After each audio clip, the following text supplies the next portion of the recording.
विविध भारती पुणे ठळक बातम्या.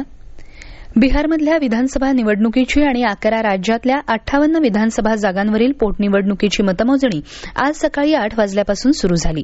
सुरुवातीच्या मतमोजणीचा कल पाहता बिहारमध्ये राष्ट्रीय लोकशाही आघाडी 41 जागांवर तर महाविकास आघाडीचे उमेदवार 31 जागांवर आघाडीवर असल्याचं चित्र आहे.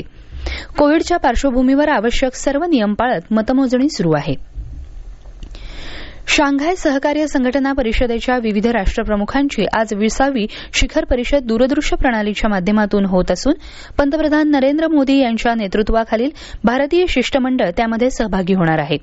स्थायी सदस्य म्हणून भारत सहभागी होत असलेली ही सलग तिसरी बैठक आहे. रशियाचे अध्यक्ष व्लादिमीर पुतिन यांच्या अध्यक्षतेखाली ही बैठक होणार आहे. केंद्र सरकारनं शेतकरी हिताच्या नव्या 21 प्रकल्पांना मंजुरी दिली आहे. शीतगृह उभारणी आणि इतर तत्सम सुधारांविषयीचे हे प्रकल्प आहेत. त्यासाठी 443 कोटी रुपये खर्च अपेक्षित असून केंद्राच्याच एकात्मिक शीतगृह योजनेअंतर्गत 189 कोटी रुपये अनुदानही देण्यात येणार आहे.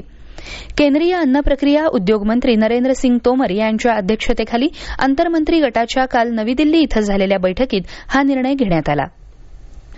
कोरोनाचा संसर्ग वाढू नये यासाठी राष्ट्रीय हरित लवादानं देशभरातल्या हवेचा दर्जा निकृष्ट असलेल्या सर्व शहरात यंदा दिवाळीत फटाक्यांच्या विक्रीवर बंदी घातली आहे. 30 नोव्हेंबरपर्यंत ही बंदी राहणार आहे. राजस्थान, दिल्ली, सिक्कीम, चंदीगड इथल्या राज्य सरकारांनी यंदा दिवाळीत फटाक्यांवर यापूर्वीच बंदी घातली आहे. अन्य राज्यातूनही फटाक्यांवर बंदी घालण्याची मागणी होत होती. त्यासंदर्भातल्या याचिकांवर लवादानं काल आपला निर्णय दिला. आयपीएल क्रिकेट स्पर्धेचा अंतिम सामना आज दुबईत होत आहे.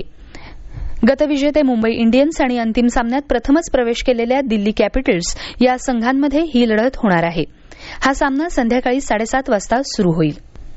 या होत्या आतापर्यंतच्या ठळक बातम्या. यानंतरच्या ठळक बातम्या सकाळी 10:58 वाजून